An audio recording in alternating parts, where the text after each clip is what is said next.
গুনাহ নিয়ে যদি কবরে যাও যুবক, কবরের দুই পাশের মাটি এমন ভাবে তোমাকে চাপ দিবে রে, বুকের এক পাঁজরের হাড্ডি অপর পাঁজরের হাড্ডির ভিতরে প্রবেশ করবে। শুধু তাই নয় রে গোলাম, ওই কবরের মধ্যে একটা নয় দুইটা নয় 99টা সাপ কবর দেওয়া হবে রে ভাই।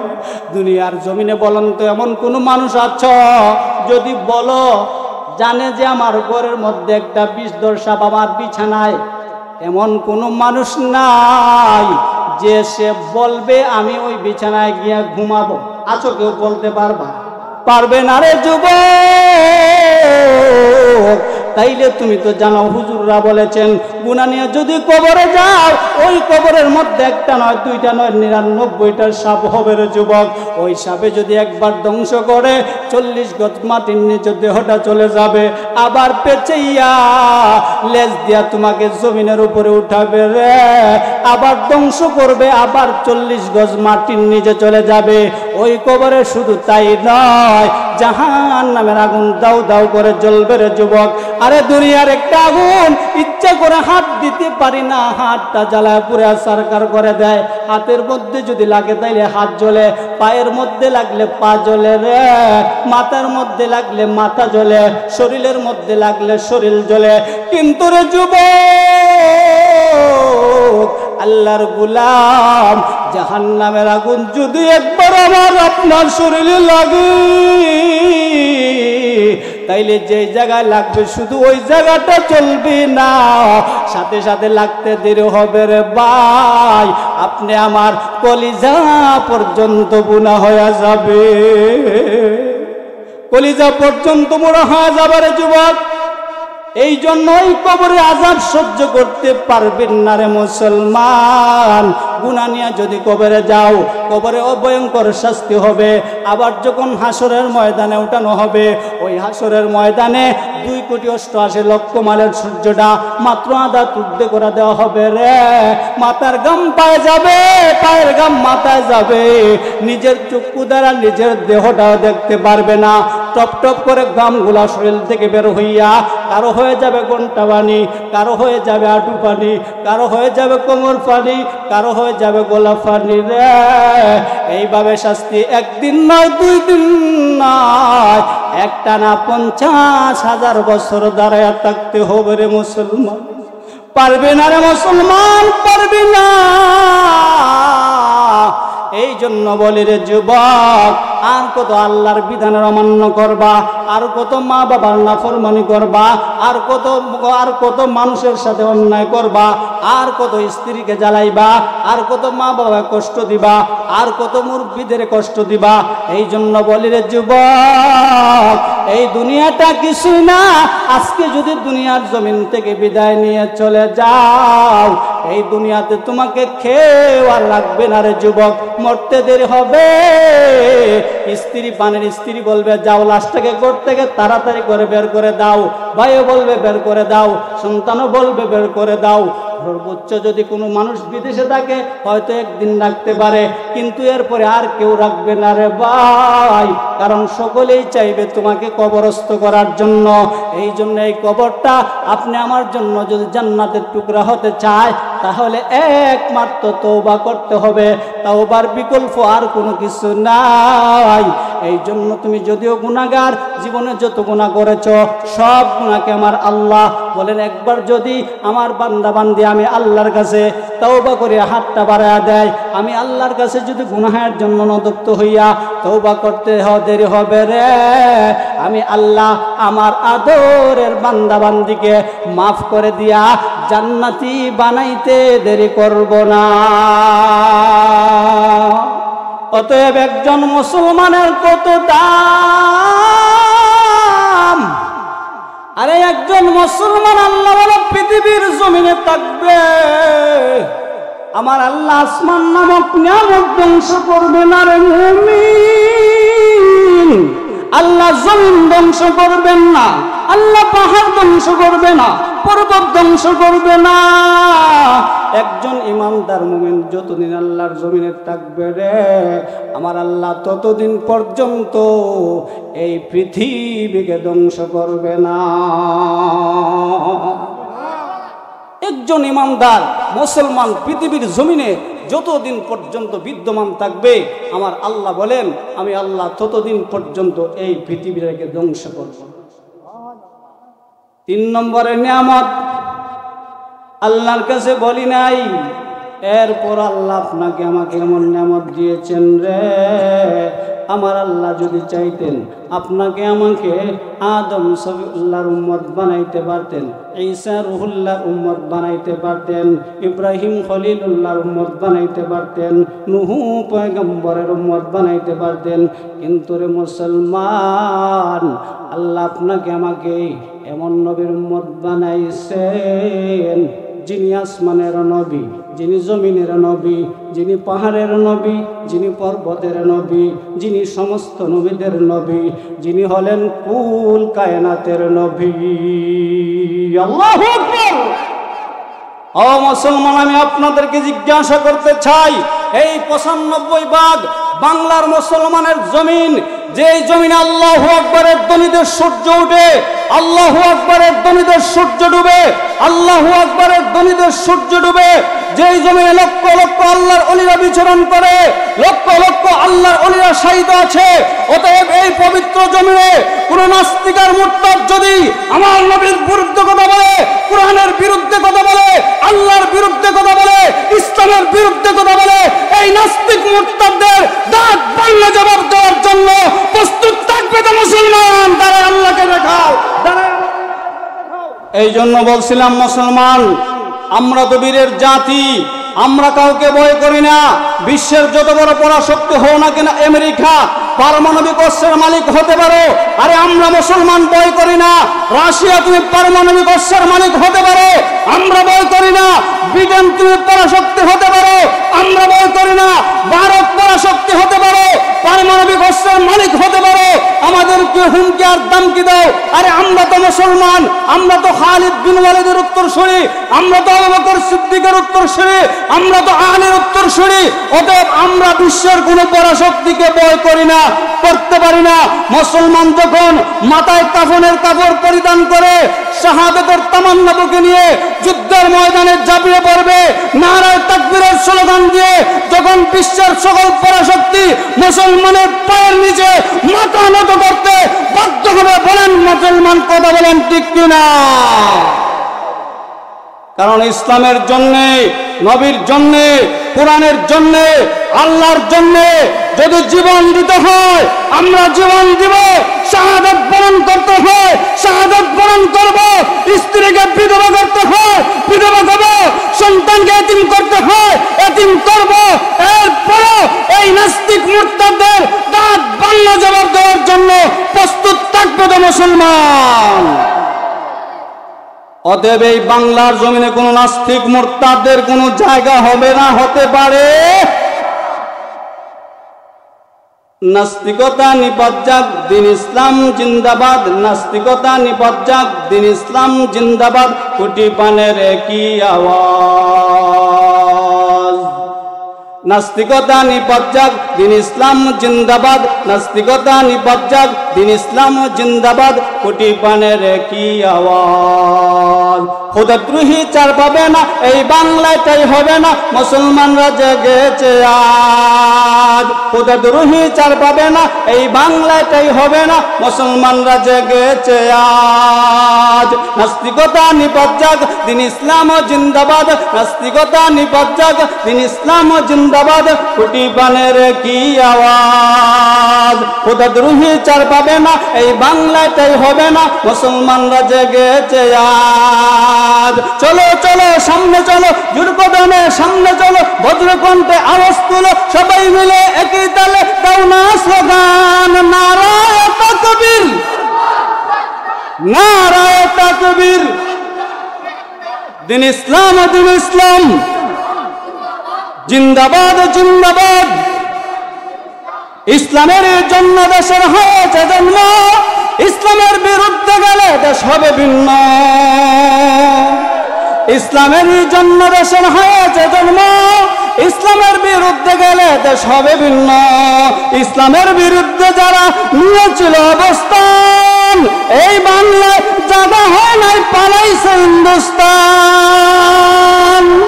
কথা বলেন ঠিক কিনা? মুসলমানের এই দেশেতে নাস্তিকদের ঠাঁই নাই, নাস্তিকদের পক্ষে যারা তাদের কোনো রক্ষা নাই। মুসলমানের এই দেশেতে নাস্তিকদের ঠাঁই নাই, নাস্তিকদের পক্ষে যারা তাদের কোনো রক্ষা নাই।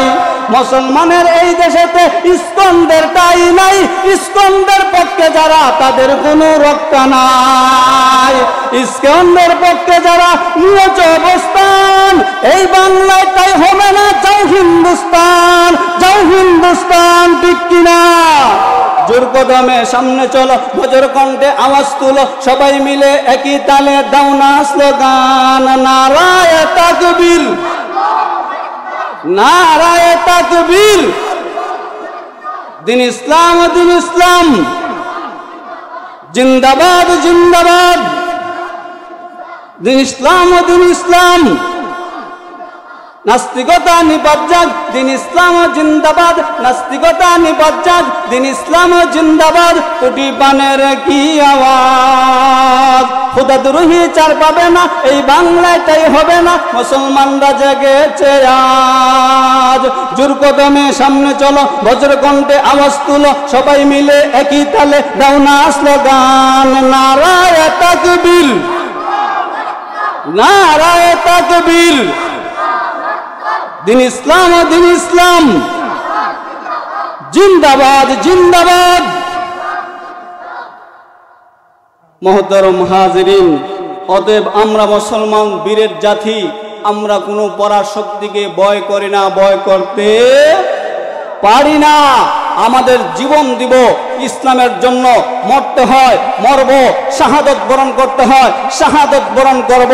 এরপরে ইসলামের দুশ্মনকে, নবীর দুশ্মনকে, আল্লাহর দুশ্মনকে আমরা কখনো ছাড় দিতে পারি না, পারব। এই জন্য মুসলমান সুচ্চার আমাদের তাকার দরকার আছে না নাই? মহতরম হাজিরিন, আমি যে আয়াতে কারিমা তেলাওয়াত করেছি, এই আয়াতকে সামনে রেখে কিছু আলোচনা করব। আল্লাহ আমাকে ইখলাসের নিয়তে বলার এবং আপনাদেরকে ইখলাসের নিয়তে আমল করার তৌফিক যেন দান করেন। সকলে বলেন ওমা তৌফিকি ইল্লা বিল্লাহ। যে আয়াতে কারিমা তেলাওয়াত করেছি, আল্লাহ তাআলা বলেন, কুল ইয়া ইবাদিয়াল্লাযিনা আসরাফু আলা আনফুসিহিম লা তাকনাতু মির রাহমাতিল্লাহ। হে পৃথিবীর আমার মুহব্বতের বান্দা আর বান্দি, তোমরা যারা নিজের নফসের উপর জুলুম করে ফেলেছ, অন্যায় করে ফেলেছ, গুনাহ করে ফেলেছ, লা তাকনাতু মির রাহমাতিল্লাহ, তোমরা আমি আল্লাহর রহমত থেকে নৈরাশা হবে না, তোমরা আমি আল্লাহর রহমত থেকে নৈরাশা হবে না। কারণ আমি আল্লাহ বড় দয়ালু, আমি আল্লাহ বড় মেহেরবান, আমি আল্লাহ গফফার, আমি আল্লাহ রহিম, আমি আল্লাহ গফুর। এই জন্য বান্দা, তুমি যত পরিমাণ গুনাহই করো না কেন, তোমার গুনাহ যদি সাগর পরিমাণ হয়, পাহাড় পরিমাণ হয়, আসমান পরিমাণ হয়ে যায়, আরে বান্দা, আমার রহমত তো এর চাইতেও বেশি বড়। কারণ আমার আল্লাহ 100টা রহমতের মধ্যে শুধুমাত্র একটা রহমত পৃথিবীর জমিনে দিয়েছেন। একটা রহমত দেওয়ার কারণে দেখবেন বাবার প্রতি সন্তানের কেমন মহব্বত, সন্তানের প্রতি বাবার কেমন মহব্বত, দাদার প্রতি নাতির কেমন মহব্বত, একটা পানি আরেকটা পানির প্রতি কেমন মহব্বত, শুধু একটা রহমত দেওয়ার কারণে রে বান্দা বান্দি যদি এমন অবস্থা হয়, বাকি 99টা রহমত আল্লাহ কঠিন কিয়ামতের ময়দানে একমাত্র বান্দা বান্দির জন্য রেখে দিয়েছেন, যেইগুলা কঠিন কিয়ামতের ময়দানে আল্লাহ তাআলা বান্দা বান্দির প্রতি বিচার ঘটাবেন। সকলে বলেন সুবহানাল্লাহ। আরে মুসলমান আল্লাহর গোলাম, এই জন্য দেখা যাবে কঠিন কিয়ামতের ময়দানে এক আল্লাহর বান্দার হিসাব নিকাশের পর শুধুমাত্র একটা নেকি, শুধুমাত্র একটা গুনাহ নেকির কারণে, একটা নেকি যদি হয় তাইলে সে জান্নাতি, একটা নেকি না হওয়ার কারণে, একটা নেকি কম হওয়ার কারণে তার জন্য ফয়সালা হয়ে যাবে, জাহান্নামের ফয়সালা হয়ে যাবে। ফেরেশতাদেরকে আল্লাহ বলেন, ফেরেশতারা রে, যা আমার বান্দাকে জাহান্নামের দিকে নিয়ে যা। ইনতালিকু বিআবদি ইলান নার। ফেরেশতা যেই মাত্র জাহান্নামের দিকে নিয়ে যাবে, এমনিতেই বান্দা বলবে আল্লাহ শুধু তো মাত্র একটা নেকি কম হওয়ার কারণে জাহান্নামে যাব গো, আমারে একটু সুযোগ দেন, আমাকে একটু সুযোগ দেন, দেখি আমি একটা নেকি এরকম ভাবে অর্জন করে আনতে পারি কিনা। আল্লাহ বলেন যারে বান্দা যা, আমি আল্লাহ তোকে সুযোগ দিলাম, যা তোকে আমি আল্লাহ সুযোগ দিলাম। এবার ওই আল্লাহর বান্দা হাসরের ময়দানের মধ্যে যাবে, যাওয়ার পরে প্রথমে মায়ের কাছে গিয়ে বলবে আম্মু আমি আপনার বড় আদরের মোহব্বতের সন্তান, যেই সন্তানের জন্য রাতকে আপনি দিন করেছেন, দিনকে রাত করেছেন, আপনি কতদিন পর্যন্ত আমার জন্য ঘুমান নাই, 10 মাস 10 দিন পর্যন্ত আমাকে আপনি পেটে ধারণ করেছেন গো আম্মু, আজকে শুধুমাত্র একটা নেকির কারণে জাহান্নামে যেতে হয় গো মা, আপনি আমাকে একটা নেকি দিবেননি। এমনিতেই মা ডাক দিয়ে বলে রে সন্তান, এই পৃথিবীর জমিনে আমার কোনো সন্তান ছিল না, আমার কেউ ছিল না পৃথিবীর জমিনে, আমার কোনো সন্তান পৃথিবীর জমিনে ছিল না। ইয়া রাব্বি নাফসি, ইয়া রাব্বি নাফসি বলবে শুধু আল্লাহ আমাকে বাঁচাও, আমাকে বাঁচাও। এবার ওই লোকটা আবার চলে যাবে বাবার কাছে, বাবা একই জবাব দিবে, বন্ধুর কাছে চলে যাবে একই জবাব দিবে, আদরের স্ত্রীর কাছে যাবে, আদরের স্ত্রীও একই জবাব দিবে আমি পারবো না, কারণ আমার এই কি অবস্থা হবে আমি তো জানি না রে। ইয়া রাব্বি নাফসি, ইয়া রাব্বি নাফসি শুধু বলবে।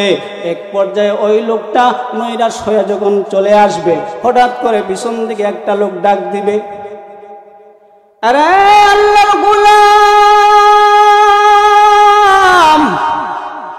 কই যাও রে, তুমি যেও না, আমার কাছে তুমি আসো। কেন তুমি আসছিলা? বলে একটা নেকির জন্য আমি জাহান্নামে যেতে হবে রে ভাই।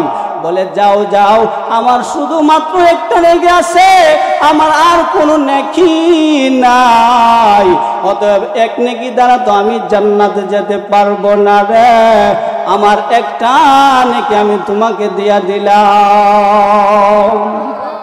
একটা নেকি যখন দিয়া দিবে, একটা নেকি দিয়ে দেওয়ার পর এবার আল্লাহর বান্দা হাসরের ময়দান থেকে আল্লাহর কাছে যখন চলে আসবে, আল্লাহ তাআলা ডাক দিয়ে বলেন বান্দারে কি তুমি কি একটা নেকির ব্যবস্থা করতে পেরেছ? বলে হ্যাঁ আল্লাহ আমি করতে পেরেছি। বলে তোমাকে বুঝি তোমার মা তোমাকে নেকি দিয়েছে?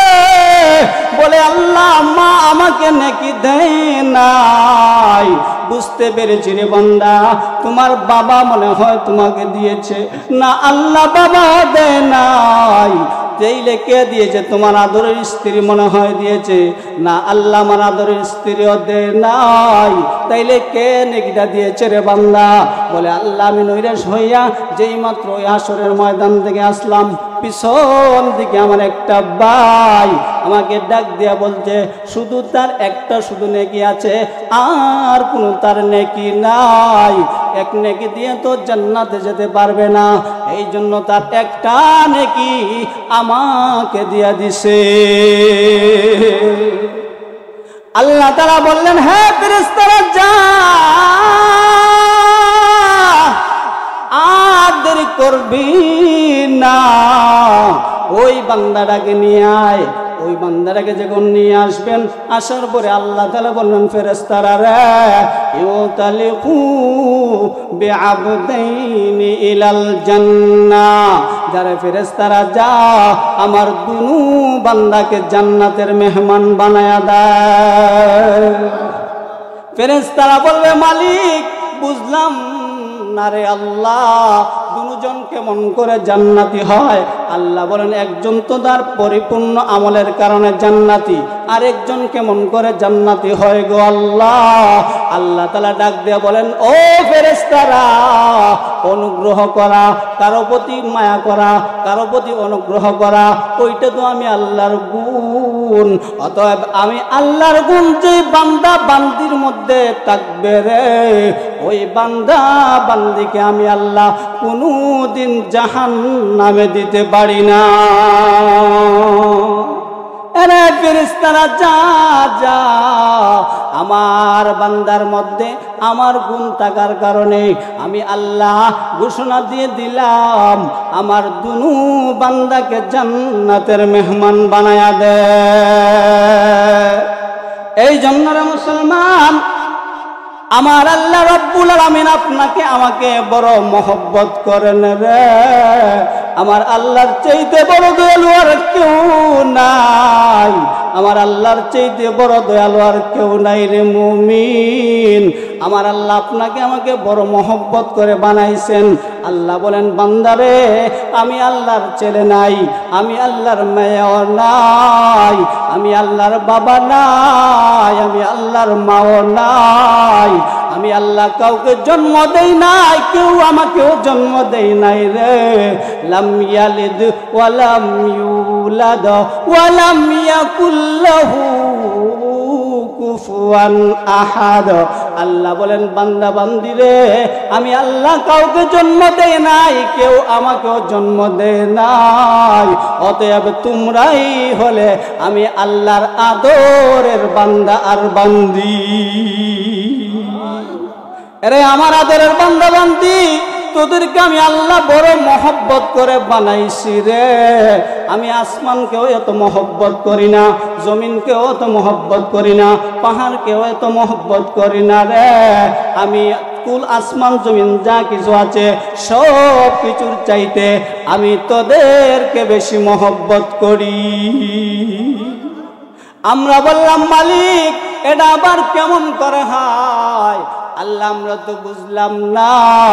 আল্লাহ তাআলা আবার ডাক দিয়া বলেন, হে আমার মহব্বতের বান্দা বান্দি, আমি আল্লাহ আসমান জমিন পাহাড় পর্বত লোহ কলম আরশ কুরসি তামাম পৃথিবীটাকে আমি আল্লাহ মাত্র 6 দিনে বানাইছি রে। কিন্তু রে আমার আদরের বান্দা বান্দি, তোদেরকে আমি আল্লাহ 1 সপ্তাহে বানাই নাই, 2 সপ্তাহে বানাই নাই, 3 সপ্তাহে বানাই নাই, 1 মাসে বানাই নাই, 1 বছরে বানাই নাই রে। আমি আল্লাহ তোদেরকে 1 দিন নয়, 2 দিন নয়, একাধারে 120 বছর সময় নিয়া মহব্বত করে রে আমি আল্লাহ তোদেরকে বানাইছি। কারণ রে আমার আদরের বান্দা বান্দি, আমি আল্লাহ তাআলা যদি বলতাম, আসমানকে যদি বলতাম কুন ফায়াকুন হয়ে যাইতো, জমিনকে যদি বলতাম কুন ফায়াকুন হয়ে যাইতো, সাগরকে যদি বলতাম কুন ফায়াকুন হয়ে যাইতো রে। আমি যদি তোদেরকেও বলতাম কুন ফায়াকুন সাথে সাথে হয়ে যাইতো।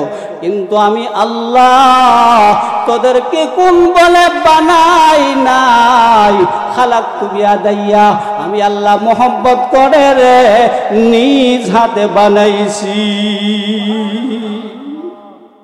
আল্লাহ রাব্বুল আলামিন ফেরেশতাদেরকে বললেন, ফেরেশতারা রে দুনিয়ার জমিনে যাও, গিয়ে মাটি নিয়ে আসো, আদম বানাবো।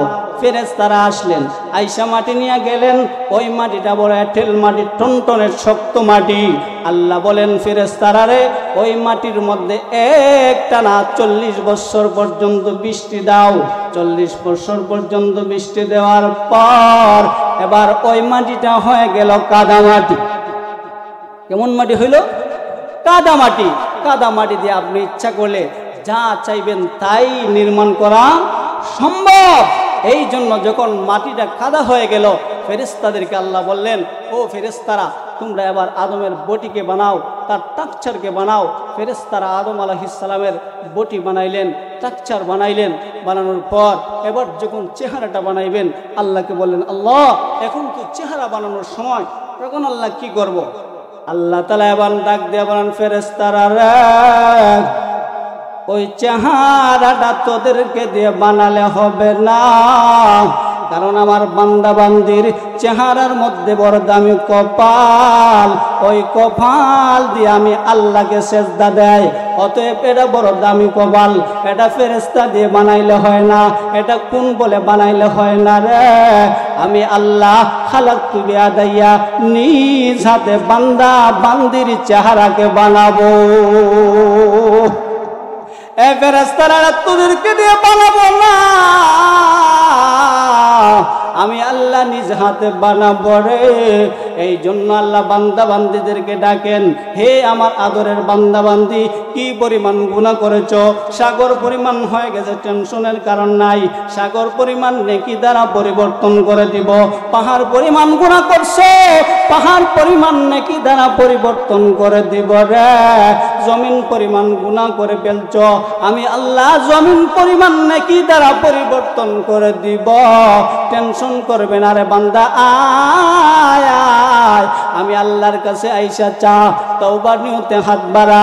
গভীর রজনীতে উইটা যখন আল্লাহর কাছে তওবার নিয়তে হাত বাড়াবি, হাত বাড়াতে দেরি হবে রে। আমার আল্লাহ বান্দা বান্দির জিন্দেগির গুনাহ এক তওবায় মাফ করে দিতে দেরি করবে না।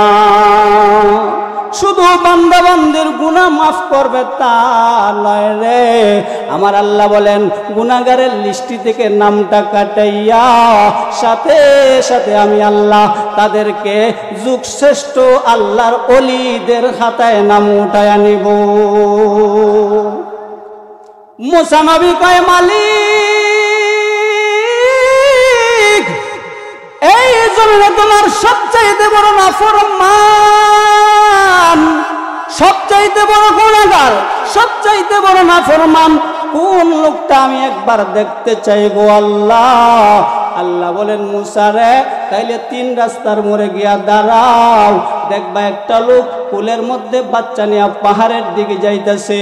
ওই লোকটাই হলো এই জমানার সবচাইতে বড় নিকৃষ্ট, সবচাইতে বড় পাপিষ্ট, সবচাইতে বড় গুনাহগার। মুসা আলাইহিস সালাম সাথে সাথে চলে গেলেন, একটা মুহূর্ত দেরি করলেন না। ওই লোকটাকে দেখেই মুসা আবার চলে আসলেন।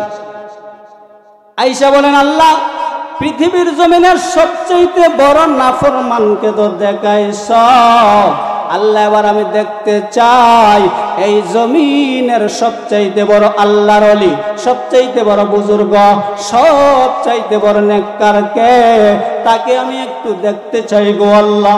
আল্লাহ বলেন মুসা রে, সকালবেলা যেই জায়গায় গিয়েছ ঠিক একই জায়গায় বিকালবেলা যাও, গেলে পরে তুমি দেখবা একটা লোক পাহাড় থেকে বাচ্চা নিয়ে নেমে আসতেছে। ওই লোকটাই হলো এই জমানার সবচাইতে বড় আল্লাহর ওলি। মুসা আলাইহিস সালাম সাথে সাথে ওই জায়গার মধ্যে চলে গেলেন, গিয়া তাকায়া দেখে রে, সকালবেলা যেই লোকটা ওই জমানার সবচাইতে বড় নিকৃষ্ট হইয়া ওই দেখে গেল, ঠিক একই ব্যক্তি বিকালবেলা ওই জমানার সবচাইতে বড় আল্লাহর ওলি হয়ে ফিরছে। মুসা আলাইহিস সালাম ডাক দিয়ে বলে, মালিক বুঝলাম না রে আল্লাহ, আপনি এইটা কি শুরু করলেন, বুঝলাম না রে আল্লাহ। যেই লোকটা সকালবেলা সবচাইতে বড় গুনাহগার হয়, ঠিক একই ব্যক্তি বিকালবেলা কেমন করে আল্লাহর ওলি হয়? আল্লাহ তাআলা ডাক দিয়ে বলেন, মুসা রে, তাইলে তুমি কি শুনতে চাও? বলে, হ্যাঁ আল্লাহ আমি শুনতে চাই। এবার মুসা আলাইহিস সালামকে আল্লাহ বলেন, তাইলে মুসা শোনো, আমার ওই বান্দা তাওবার জন্য পাহাড়ের মধ্যে গেছে রে। পাহাড়ের মধ্যে যাওয়ার পর আমার বান্দার সন্তানটা ডাক দিয়ে বলতেছে, আব্বু এই পাহাড়টা অনেক বড়, এই পাহাড়ের চাইতে বড় কিছু আছে গো আব্বু। এবার বাবা ডাক দিয়া বলে, রে বাজান, এই পাহাড়ের চাইতে বড় হলো আল্লাহর জমিন। এই জমিনের চাইতে কিছু বড় আছে নি গো আব্বু? বলে, জমিনের চাইতে বড় হলো আল্লাহর প্রথম আসমান, প্রথম আসমানের চাইতে বড় কিছু আসেনি। এবার বাবা বলে, রে বাজান, প্রথম আসমানের চাইতে বড় হলো দ্বিতীয় আসমান। এইভাবে বলতে বলতে সপ্তম আসমান পর্যন্ত চলে গেল। সপ্তম আসমানে যাওয়ার পর আবার সন্তানটা বাবাকে জিজ্ঞেস করে, আব্বু সপ্তম আসমানের চাইতে বড় কিছু আসেনি? এবার বাবা ডাক দিয়ে বলে, রে সন্তান, সপ্তম আসমানের চাইতে বড় হলো আমার মালিকের আরশ। এবার সন্তান ডাক দিয়ে বলে, আব্বু আমার মালিক মালিকের আরশের চাইতে বড় আর কিছু আসেনি গো আব্বু। এবার বাবা ডাক দিয়া বলে, রে সন্তান, আমার মালিকের আরশের চাইতে বড় এই মুহূর্তে তোমার বাবার জীবনের গুনাহ। আরশের চাইতে বড় রে বাজান তোমার বাবার গুনাহ। এবার ছেলে ডাক দিয়ে বলতেছে, আব্বু তাইলে আল্লাহর আপনার গুনার চাইতে বড় কি আমার মালিকের কাছে কিছু নাই? এবার বাবা ডাক দিয়ে বলে, রে সন্তান, আমার মালিকের কাছে আমার গুনার চাইতে বড় আমার মালিকের রহমতের চাদর। আমার মালিক যদি আমার গুনাহকে রহমতের চাদরের ভিতরে ঢুকায় রে সন্তান, তাইলে তোমার বাবা পুত পবিত্র হয়ে যাবে, তোমার বাবার আর কোনো গুনাহ থাকবে না রে সন্তান। কারণ আমি গুনাহ করতে করতে আমার হাত না বাক, পা না বাক, জিহ্বা না বাক, শরীর না বাক, সবগুলা ধ্বংস হয়ে গেছে রে সন্তান। তোমাকে নিয়ে আসছি, আমি তওবা করব, আল্লাহর কাছে মাফ চাবো রে। আমি যখন আল্লাহর কাছে দোয়া করব রে সন্তান, তুমিও আমার সাথে সাথে বলবা রে আমিন। এবার ওই বাবা আল্লাহর কাছে দোয়া করে, মালিক আমার চাইতে বড় গুনাহগার কেউ নাই, আর কেউ নাই রে আল্লাহ। আল্লাহ জীবনে যে গুনাহ করেছি আমার গুনাহ সব চাইতে বড় হয়ে গেছে রে আল্লাহ, মেহেরবানি করে আমাকে মাফ করে দেন। সাথে সাথে ওই বান্দার ছেলেটা বলতেছে আমিন। আরে মুসা জেনে রাখো, যেই মাত্র আমার ওই বান্দার সন্তানটা আমিন বলছে রে, আমি আল্লাহর ধরে রাখতে পারি নাই।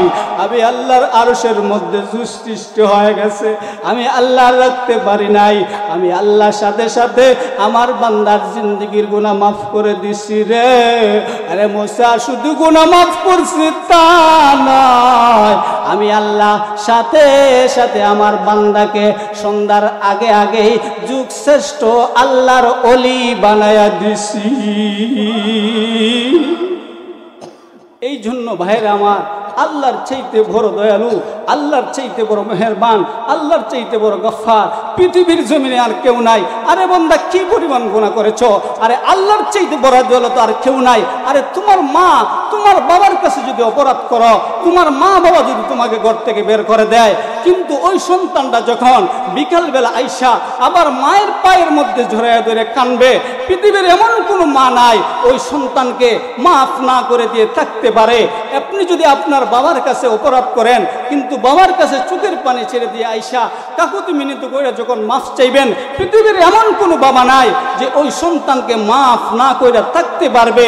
উস্তাদের কাছে কোন ছাত্র যদি ভুল করে গিয়া যদি পায়ে ধরে কান্দা বলে, হুজুর আমি আর কোনোদিন এমন অপরাধ করব না, আরে এই পৃথিবীর জমিনে এমন কোন উস্তাদ নাই যে তাকে মাফ না করে থাকতে পারে। আল্লাহ বলেন, রে বান্দা বান্দি, আমি আল্লাহর কি তোর বাবার চাইতে দয়া কম, আমি আল্লাহর কি তোর মায়ের চাইতে দয়া কম, আমি আল্লাহর কি তোর শিক্ষকের চাইতে দয়া কম?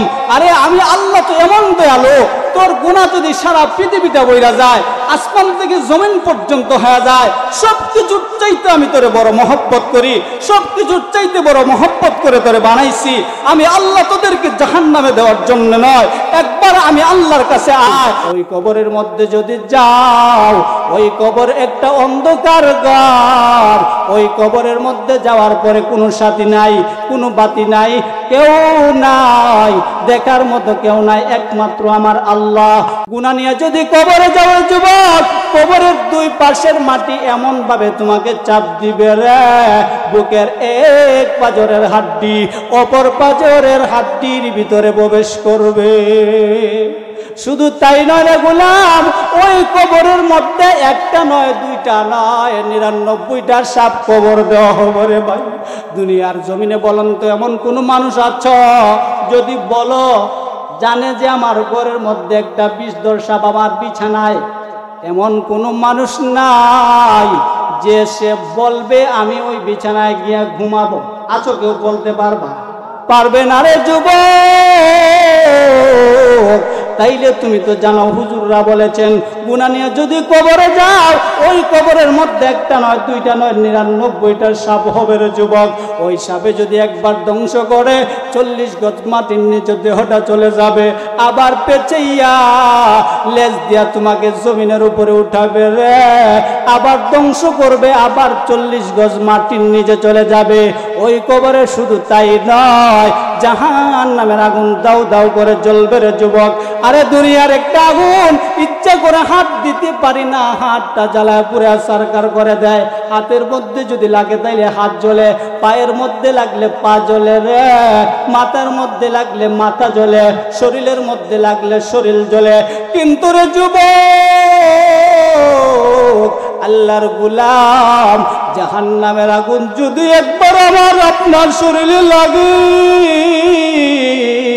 তাইলে যে জায়গায় লাগবে শুধু ওই জায়গাটা চলবে না, সাথে সাথে লাগতে দেরি হবে রে ভাই। আপনি আমার কলিজা পর্যন্ত বুনা হয়ে যাবে, কলিজা পর্যন্ত মোড়া হয়ে যাবে রে যুবক। এই জন্যই কবরে আযাব সহ্য করতে পারবেন না রে মুসলমান। গুনাহ নিয়ে যদি কবরে যাও, কবরে অভয়ঙ্কর শাস্তি হবে। আবার যখন হাসরের ময়দানে উঠানো হবে, ওই হাসরের ময়দানে 2,88,00,000 মাইলের সূর্যটা মাত্র আধা টুকরে করে দেওয়া হবে রে। মাথার গাম পায়ে যাবে, পায়ের গাম মাথায় যাবে, নিজের চক্ষু দ্বারা নিজের দেহটাও দেখতে পারবে না। টপ টপ করে গামগুলা শরীর থেকে বের হইয়া কারো হয়ে যাবে ঘন্টা পানি, কারো হয়ে যাবে হাঁটু পানি, কারো হয়ে যাবে কোমর পানি, কারো হয়ে যাবে গোলা পানি রে। এইভাবে শাস্তি একদিন নয়, 2 দিন নয়, একটানা 50,000 বছর দাঁড়ায় থাকতে হবে রে মুসলমান। পারবে না রে মুসলমান, পারবে না। এই জন্য বলি রে যুবক, আর কত আল্লাহর বিধানের অমান্য করবা, আর কত মা বাবার নাফরমানি করবা, আর কত মানুষের সাথে অন্যায় করবা, আর কত স্ত্রীকে জ্বালাইবা, আর কত মা বাবা কষ্ট দিবা, আর কত মুরব্বিদের কষ্ট দিবা। এই জন্য বলি রে যুবক, এই দুনিয়াটা কিছুই না। আজকে যদি দুনিয়ার জমিন থেকে বিদায় নিয়ে চলে যাও, এই দুনিয়াতে তোমাকে খেয়ে আর লাগবে না রে যুবক, মরতে দেরি হবে। স্ত্রী পানের স্ত্রী বলবে যাও লাশটাকে ঘর থেকে তাড়াতাড়ি করে বের করে দাও, ভাইও বলবে বের করে দাও, সন্তানও বলবে বের করে দাও। সর্বোচ্চ যদি কোনো মানুষ বিদেশে থাকে হয়তো একদিন রাখতে পারে, কিন্তু এরপরে আর কেউ রাখবে না রে ভাই, কারণ সকলেই চাইবে তোমাকে কবরস্থ করার জন্য। এই জন্য এই কবরটা আপনি আমার জন্য যদি জান্নাতের টুকরা হতে চায়, তাহলে একমাত্র তওবা করতে হবে। তওবার বিকল্প আর কোনো কিছু নাই। এই জন্য তুমি যদিও গুনাহগার, জীবনে যত গুনাহ করেছ সব গুনাহকে আমার আল্লাহ বলেন, একবার যদি আমার বান্দা বান্দি আমি আল্লাহর কাছে তওবা করে হাতটা বাড়ায়া দেয়, আমি আল্লাহর কাছে যদি গুনাহের জন্য নদপ্ত হইয়া তওবা করতে দেরি হবে রে, আমি আল্লাহ আমার আদরের বান্দা বান্দিকে মাফ করে দিয়া জান্নাতি বানাইতে দেরি করব না। এই জন্য জাহান্নামের আগুন সহ্য করতে পারবি না রে যুবক। এই জন্য জাহান্নামের আগুনের ভয়ে চোখের পানি ফালায়া যদি কাঁদতে পারো, কারণ বান্দা বান্দির চোখের পানির বড় দাম। বান্দা বান্দির চোখের পানি যদি বের হইয়া, নবীজি বলেন যদি নাকের ডগা পর্যন্ত এসে যায়, ওই বান্দা বান্দির জন্য আমার আল্লাহ জাহান্নামের আগুন হারাম করে দেয়।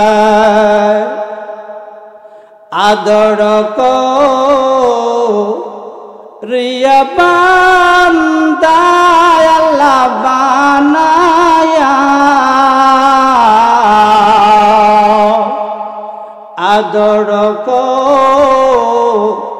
রিয়া মানুষ আল্লাহ বানায়া, কেমনে দিবা জাহান্নামে পেলিয়া, কেমনে দিবা জাহান্নামে ফেলিয়া। সকলেরই দরজা আল্লাহ ফিরিয়া সকলেরই দরজা হইতে আল্লাহ ফিরিয়া আপনার রোজায় রইলাম পড়িয়া আপনার রোজায় রইলাম পড়িয়া আপনি যদি মাফ না করো আল্লাহ বান্দারে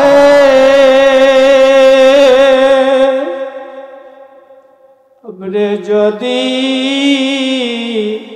মাফ না করেন বান্দারে বল তোমার বান্দা যাবে কারদারে বল তোমার বান্দা যাইবে কারদারে তুমি যদি মাফ নাই করো আল্লাহ হাসরে তুমি যদি মাফ নাই করো আল্লাহ হাসরে মাতার মগজ গলে যাবে তাপেতে মাথার মগজ গলে যাবে তাপেতে বান্দা যখন জাহান্নামে আল্লাহ জ্বলিবে বান্দা যখন জাহান্নামে চলিবে দয়ার আল্লাহ কেমনে চায়া দেখিবে দয়ার আল্লাহ কেমনে চায়া দেখিবেন আপনাতে বান্দা বান্দি আল্লাহ বানায়া কেমনে দিবা জাহান্নামে ফেলিয়া কেমনে দিবা জাহান্নামে ফেলিয়া এই জন্য বলি রে যুবক আল্লাহ তাআলা সবচেয়ে বড় দয়ালু আমার মালিকের চাইতে বড় দয়ালু পৃথিবীর জমিনে আর কেউ নাই এই জন্য আমরা যত বেশি বেশি করে আল্লাহর কাছে তওবা করব আপনারা পরবর্তী থেকে আসছেন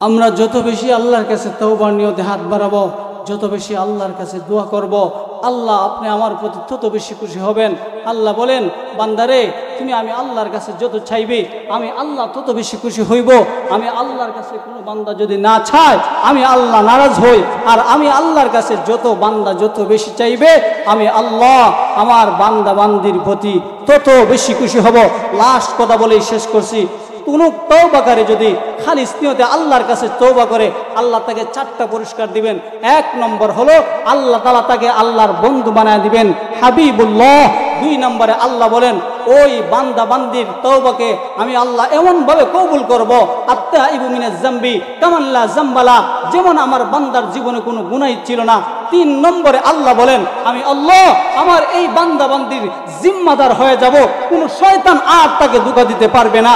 4 নম্বরে আল্লাহ বলেন লা তাখাফু ওয়া লা তাহজুনু ওয়া আবশিরু বিল জান্নাতিল্লাতী কুনতুম তুআদুন। আল্লাহ বলেন ওই বান্দা মরণের সময় তার সামনে কোনো ভয় থাকবে না, পিছনে কোনো ভয় থাকবে না। তাখাফু খাউফ শব্দের অর্থ হলো ভয়, তাহজান শব্দের অর্থ ভয়। তাহজান বলা হয় পিছনের ভয়কে, উলামায়ে কেরাম এখানে আছেন। খাউফ বলা হয় সামনের ভয়কে। অতএব আল্লাহ বলেন ফেরেশতা পাঠিয়ে দিলাম, ওই ফেরেশতা বলে বান্দারে তুই সামনে যাবে তো মরতে দেরি হবে, আমরা তোদেরকে সাধুবাদ জানাইয়া আমরা তোদেরকে আমি আল্লাহ পক্ষ থেকে আল্লাহ ফেরেশতা আমি তোদেরকে আল্লাহ তোর জান্নাতে নিয়ে যাব। তোদের সামনের জমানায় কোনো ভয় নাই, পিছনের তোমার ফ্যামিলি আছে, তোমার বাচ্চা কাচ্চা আছে, তাদের জিম্মাদারও আমি আল্লাহ হয়ে গেলাম। অতএব তোমাদের সামনেও ভয় নাই, পিছনে ভয় নাই, মরতে দেরি হবে, আমি আল্লাহর জান্নাতে যেতে দেরি হবে না। এই 4টা পুরস্কারে পুরস্কৃত হইয়া আল্লাহর কাছে বেশি বেশি করে তওবা করার তৌফিক আমাদেরকে দান করুন। সকলে বলুন আমিন। ওয়া আখির দাওয়ানা আলহামদুলিল্লাহি রাব্বিল আলামিন। ওয়াসসালামু আলাইকুম ওয়া রাহমাতুল্লাহি ওয়া বারাকাতুহু।